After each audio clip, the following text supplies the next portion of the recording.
pravidelnom spravodajstve na Pražskom úrade neustále prebieha zasadanie UV KSČ. Po prijatí nového programu sa nám predstaví nový tajomník Alexander Dubček. Komunistická strana by nemala mať úplnú moc v štáte. K vládnutiu treba pustiť vládu. Ústredná rada odborov by mala zastupovať záujmy pracujúcich. Veriacim súdruhom a súdružkám sľubujeme navrátenie cirkevného života do ich dedín a miest. Vážení súdruhovia, prichádza obdobie ekonomických a kultúrnych zlepšení. Socializmus dostane ľudskú tvár. Ale to, že tam hovoril o demokracii, to tam už nejaký neznaní prišli nedali. Ale to určite. Ty ešte nič nevieš. Ale prosím vás. Zato ja už som si dačo prežil a hovorím ti, že o ničom takom určite nehovorím. Samé listy, neby napríklad sa šli lepšie zuby.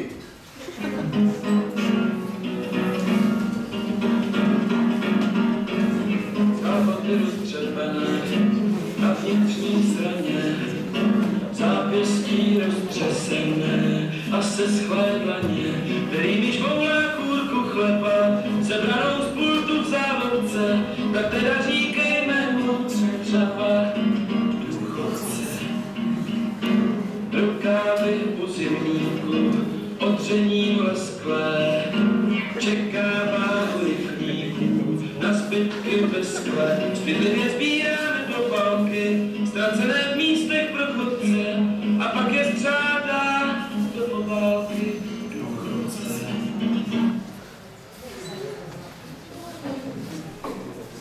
Pozri, akú pecku zo západu som našiel, že je Slay the Family Song, to tam teraz frčí, je taká popovka. Super. Čo tu máte, decká? Ale nič nie. Ale daj, pustíme si ju. On dosť radšej nie.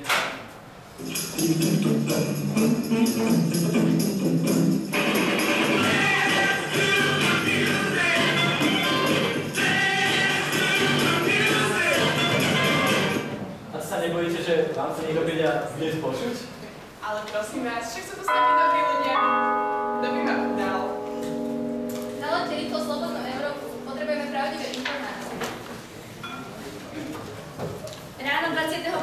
augusta 1968 sa obyvatelia Československa zobudili na hluk prichádzajúcich tankov. Ide o inváziu vojsk Varšavskej zmluvy. Socialistické Maďarsko, Bulharsko, Poľsko a východné Nemecko vojensky obsadili celé Československo. Okupačná armáda pozostáva z 500 000 vojakov a vyše 6 000 tankov. Ľudia protestujú, no bez úspechu. Vláda nebojuje proti vojskám ani vlastným občanom. Dubček a ďalší boli odvedení do Moskvy a prinútení podpísať moskovský protokol. Tento dokument legalizuje pobyt vojsk a ruší všetky demokratizujúce procesy v Československu. Je to krutý trest, ktorý ukončuje pražskú jar. Uvoľnené pomery rýchlo nahrádza nekompromisná pes socializmu. Vyrazili nás. Už nevyhovujem režimu. Pozrite na tú kravu, ktorej to dali. Hej, grajme svokru v Rusku na ústrednom výbore. Robotníci, rolníci a pracujúca inteligencia môžu konečne opäť budovať socializmu v našej krajine. Brigáda socialistickej práce chemických závodov Juraja Dimitrova preskočila svoj plán až o 14%. Dokonca im prišiel osobne zablahoželať generálny tajomník Gustav Husa. Takže, vďaka tomuto, vďaka potlačeniu kontrarevolúcie sme dosiahli aj takýto úspech.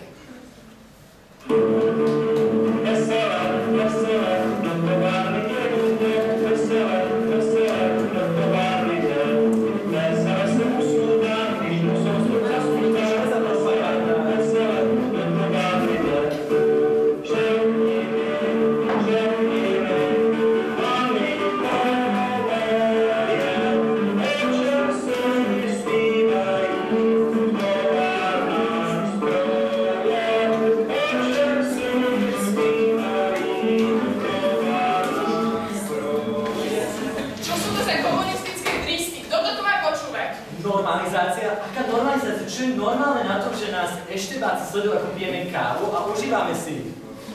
Tam je jeden. A nepozrite všetci na nás. Čo tu robí? Asi by sme si mali začať dávať pozor na reči. Když to odpoledne